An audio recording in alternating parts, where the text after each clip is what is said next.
From one form of discrimination to another, some who fled war in South Sudan and moved to America have returned home disappointed. Watching the U.S. protests over police brutality from here, they say the call for justice is long overdue. During her 20 years in the U.S., one South Sudanese American recalls years of discrimination. It impacted me because I have brothers, I have sisters, I have uncles, I have friends, I have African-Americans who are my friends that are there. Very disturbing to know that when you're walking in the morning or when you're running, that you are a potential victim just by doing an exercise.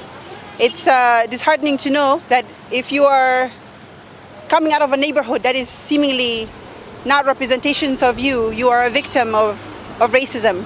There are lessons too for those who see parallels in the government's response to protest.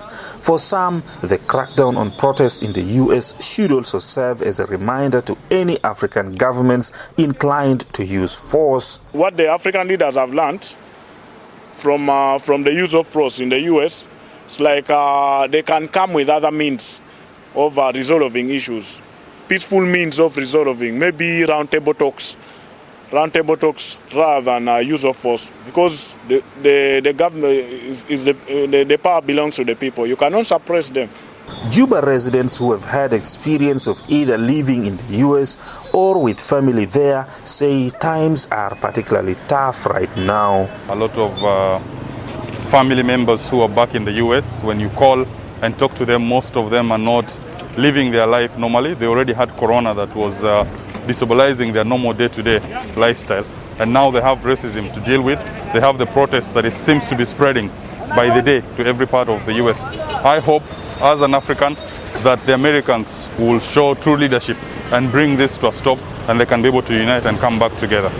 More than 100,000 South Sudanese people live in the U.S. according to government estimates. Activists here say by failing to protect human rights, America is sending the wrong signal to African leaders in countries like South Sudan and setting the wrong example. Patrick Oyet, SABC.